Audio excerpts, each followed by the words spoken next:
Ever heard that old saying, nothing in life is free? Guess what? Even demons. Yeah, you heard me right, demons. Believe it. They're experts at the small print. Their gifts always come with a nasty surprise. A ticket to spiritual oblivion. Even St. Paul was like, sin pays off with death. No joke, guys. These sneaky devils are masters of the art of deception. They've got hundreds of years of practice at manipulating us, exploiting our weak spots. And it's not just what we do, but also what's going on upstairs. In our blink-and-miss-it lives, we need a killer game plan to beat these evil thoughts. And where do we get our playbook? The big leagues of spiritual warfare, the church fathers and the saints, they've been there, done that, and left us some golden wisdom nuggets on how to outsmart these evil thoughts. Now, why's all this fuss? Today, our brains are under attack like never before, especially among the young peeps. They're being flooded with the crazy unreality of the digital world and the twisted narrative that evil's cool and good's lame. If I even start listing these evil shenanigans, this video might get booted.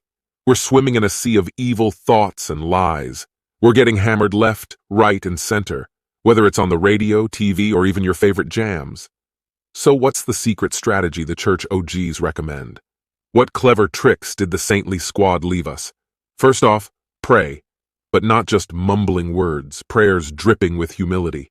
These old-time spiritual bosses believed that demons crumble before someone armed with God's power. And how do you get this superpowered armor?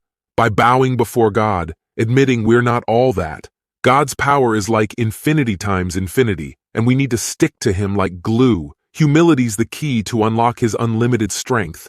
You know how they always tell us to love and forgive, right? But there's another crucial bit. Hate sin and loathe Satan. Shocked? Don't be. Let's face it, Satan's no fan club president of ours. He's got one mission, to trick us into joining his one-way trip to hell. How do we dodge that bullet? Simple. Reject whatever he tempts us with. This world, the flesh, the devil, give them all the cold shoulder.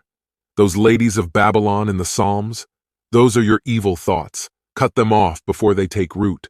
These church dudes also tell us to keep an eye on our thoughts, our feelings. Spot the bad thoughts when they show up and smack them down while they're still tiny. If we do trip and fall into sin, we can retrace our steps to these baby thoughts that set us up. But booting out evil thoughts isn't enough. They're like that annoying neighbor who just won't stop ringing the doorbell. We need to swap them out. Fill our brains with good stuff.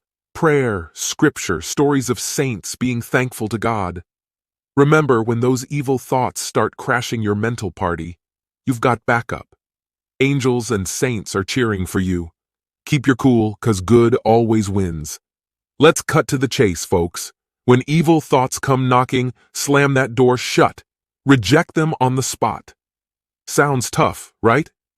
Here's a tip. Don't get into a debate with them. Don't entertain them. Don't give them the spotlight.